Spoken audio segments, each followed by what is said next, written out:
जय हिंद मित्रांनो, आपल्या Shivarth D classes YouTube चॅनलला मी सर्वांचं स्वागत करतो. आपण टी परीक्षा 2026 या अनुषंगाने सामाजिक शास्त्र तसेच परिसर अभ्यास या संदर्भात विचारले जाणारे प्रश्न याबाबत आपण माहिती घेणार आहोत. तर पहिला पॉईंट आहे, भारतातील सर्वात प्राचीन पर्वत कोणता?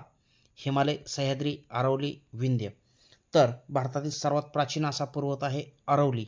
आता लक्षात घ्या, या ठिकाणी अरवलीचा विस्तार जर बघितला तर गुजरातमधील अहमदाबादपासून ते दिल्लीपर्यंत आपल्याला विस्तार साधारणतः पाहायला मिळेल. तर महत्त्वाची गोष्ट म्हणजे की अरवली पर्वतरांग ही नैऋत्य ईशान्य या दिशेमध्ये विस्तारलेली आहे. आणि अरवली पर्वतरांगेतील जे काय सर्वाधिक उंचीचं पर्वत शिखर आहे ते कोणतं आहे? तर गुरु शिखर आहे. गुरु शिखर, जे की 1722 मीटर उंचीचं हे पर्वत शिखर पाहायला मिळतं आपल्याला. 1722 मीटर इतकी उंची या पर्वत शिखराची आहे. तर राजस्थान या राज्यामध्ये प्रामुख्यानं या पर्वत शिखराचा म्हणजे की विस्तार पाहायला मिळतो आपल्याला. त्याच्यानंतर सर्वात तरुण पर्वत म्हणून आपण या ठिकाणी हिमालय या पर्वताला लक्षात घ्यायचं आहे, सर्वात तरुण पर्वत.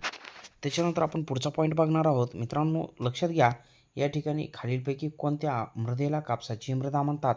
प्रश्न खूप महत्त्वाचा आहे. तर महत्त्वाचं म्हणजे की जांभी, काळी रेगूर, तांबडी, पिवळसर आणि पर्वतीय मृदा. तर महत्त्वाचं म्हणजेच की काळी रेगूर ही जी काय मृदा आहे तर आपण कापसाची मृदा म्हणून सुद्धा ओळखतो. तर जांभी मृदा जर आपण लक्षात घेतली तर फळबागायत यासाठी खूप महत्त्वाची असणार आहे.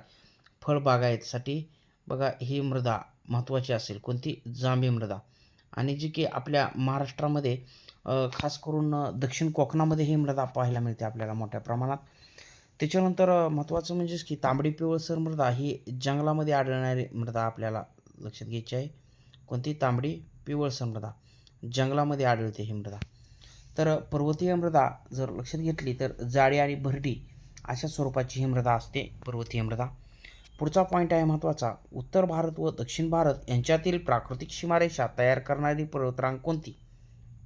तर उत्तर भारत आणि दक्षिण भारत यांच्या दरम्यान बघा एक महत्त्वाचं म्हणजे की पर्याय बघूया आपण. निलगिरी पर्वत, अरवली पर्वत, विंध्य पर्वत, सातपुडा पर्वत. तर विंध्य पर्वत हे आपल्या प्रश्नाचं योग्य उत्तर असणार आहे. उत्तर भारत आणि दक्षिण भारत यांच्यातील प्राकृतिक सीमारेषा, नैसर्गिक सीमारेषा असणार आहे विंध्य पर्वत. तर मित्रांनो, एक लक्षात घ्यायचा पॉईंट आहे की जे की उत्तर भारत आणि दक्षिण भारत यांच्यातील एक नदीसुद्धा एक प्राकृतिक सीमारेषा मानली जाते, कोणती? तर नर्मदा. नर्मदा ही नदी बघा ही सुद्धा या विंध्य पर्वताप्रमाणेच उत्तर भारत आणि दक्षिण भारत यांच्यातील प्राकृतिक सीमारेषा मानली जाते. पुढचा पॉईंट आहे महत्त्वाचा, भारतातील सर्वाधिक पावसाचे ठिकाण कोणते? तर भारतातील सर्वाधिक पावसाचं ठिकाण जर आपण लक्षात घेतलं, एक महत्त्वाचं म्हणजे की मावशिनराम, चेरापुंजी, अगुंबे, आंबोली. तर मित्रांनो, मावशिनराम हे सर्वाधिक पावसाचं ठिकाण असणार आहे. आता मावशिनराम हे कोणत्या राज्यातलं आहे? तर मेघालय. कोणत्या राज्यातील असणार आहे? मेघालय या राज्यातील असणार आहे. आणि हे जे काय मावशिनराम आहे ते खासी या टेकड्यातील एक महत्त्वाचं ठिकाण असेल. खासी या टेकड्यातील गारो, खासी, जैतिया या टेकड्या पाहायला मिळतील आपल्याला कुठं? तर मेघालयमध्ये.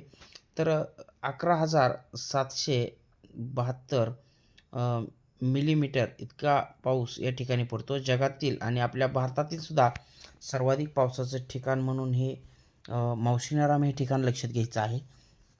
चेरापुंजीला पाठीमागं टाकलं मावशिनरामनं.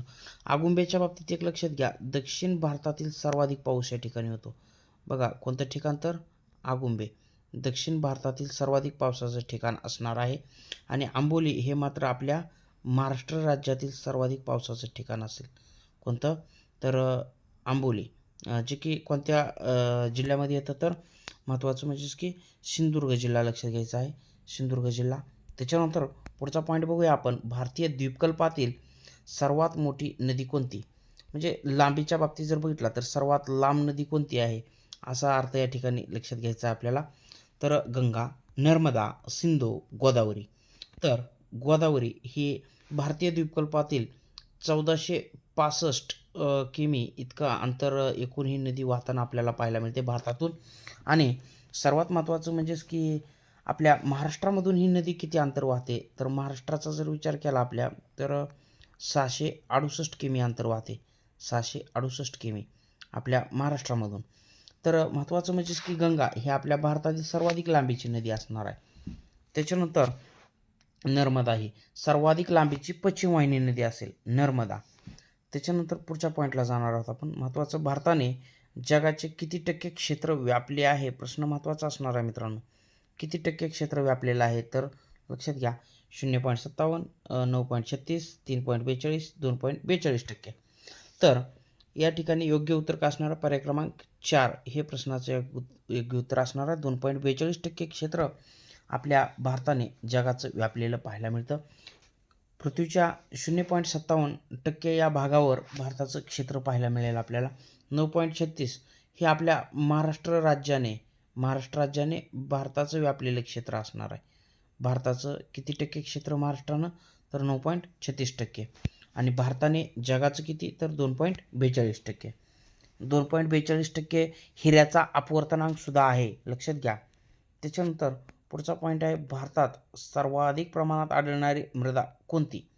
तर भारताचा जर आपला विचार केला तर बघा या ठिकाणी दलदलीची मृदा, काळी मृदा, जांभी मृदा, पर्वतीय मृदा. तर सर्वाधिक प्रमाणामध्ये बघा भारतामध्ये जी काय काळी मृदा आढळते, आपल्याला महत्त्वाची लक्षात घ्यायचं आहे, जी की कापसासाठी एक महत्त्वाची मृदा असणार आहे. त्याच्यानंतर पुढचा पॉईंट आहे, खालीलपैकी विसंगत राज्य कोणते? आता या ठिकाणी लक्षात घ्या, हा जो काय प्रश्न विचारला गेलेला आहे तो नेमकं आपल्याला विचारलेला आहे. तर आपल्याला लक्षात घ्यायचं आहे की कर्कवृत्त, जे की आपल्या भारताच्या मध्यातून जातं. एकूण किती राज्यातून? तर 8 राज्यातून आपल्याला कर्कवृत्त बघा गेलेलं पाहायला मिळतं. किती राज्य? तर 8 राज्य आहेत. तर त्याच्यामध्ये बघा असं मग आपल्याला लक्षात घ्यायचं आहे की खालीलपैकी असं कोणतं राज्य आहे की बाबा 4मध्ये की त्यामधून कर्कवृत्त गेलेलं नाही आहे? तर कर्नाटक, मध्य प्रदेश, गुजरात, छत्तीसगड. लक्षात घ्या, कर्नाटक या राज्यामधून ते न गेल्यामुळं विसंगत राज्य कोणतं असणार आहे? तर कर्नाटक असणार आहे. त्याच्यानंतर आपण जाऊया पुढच्या पॉईंटला. महत्त्वाचा, शून्यावंश अक्षवृत्त खालीलपैकी कोणते आहे? तर शून्यावंश अक्षवृत्त, तर लक्षात घ्या, कर्कवृत्त, मकरवृत्त, विषुवृत्त. तर पर्याय क्रमांक 3 विषुवृत्त हे काय? तर शून्यावंश अक्षवृत्त असलेलं आपल्याला पाहायला मिळतं. कर्कवृत्ताचा जर विचार केला तर साधारणतः विषुवृत्ताच्या उत्तरेला किती? तर साधारणतः 23.5 अंशावर आपल्याला ते पाहायला मिळेल कर्कवृत्त.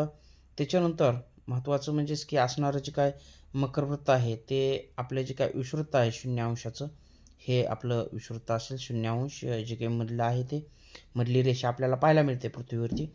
तर जे काही बघा मकरवृत्त आहे ते आपले जे काय दक्षिण गोलार्ध आहे, दक्षिण गोलार्धामध्ये म्हणजे विषुवृत्ताच्या किती? तर 23.5 अंशावर असणारं जे काय अक्षवृत्त आहे त्याला आपण काय म्हणायचं त्या ठिकाणी? तर महत्त्वाचं म्हणजेच की मकरवृत्त म्हणायचं. त्याच्यानंतर जाऊया आपण पुढच्या पॉईंटला. महत्त्वाचं असणार आहे की भारतातील अभयारण्याबाबत चुकीची जोडी ओळखा. आता या ठिकाणी लक्षात घ्या, पेरियार तामिळनाडू, काझीरंगा आसाम, कुनो मध्य प्रदेश, रणथंबोर राजस्थान. तर चुकीची जोडी कोणती असणार आहे? तर पर्याय क्रमांक 1 असणार आहे. पेरियार हे तामिळनाडूमध्ये नसून कोणत्या राज्यामध्ये आहे? तर केरळ या राज्यामध्ये असणार हे अभयारण्य असणार आहे. तर पुढे जाऊन आपण बघणार आहोत. महत्त्वाचं पॉईंट आहे की माजुली हे नदीय बेट कोणत्या नदीमध्ये आहे? तर गंगा, ब्रह्मपुत्रा, त्याचबरोबर नर्मदा, गोदावरी. तर ब्रह्मपुत्रा या नदीमध्ये असणारं हे जगातील सर्वात मोठं नदीय बेट असणार आहे. आपल्याला TET या एक्झाममध्ये हमखास विचारले जाणारे प्रश्न आहेत. तर आपण जर माझ्या चॅनलला नवीन असाल तर चॅनलला सबस्क्राईब करा. हा व्हिडिओ आपल्या मित्रापर्यंत जास्तीत जास्त शेअर करा आणि व्हिडिओ आवडल्यास व्हिडिओला लाईक करा. भेटूया पुढच्या व्हिडिओमध्ये. तोपर्यंत धन्यवाद. जय हिंद. वंदे मातरम.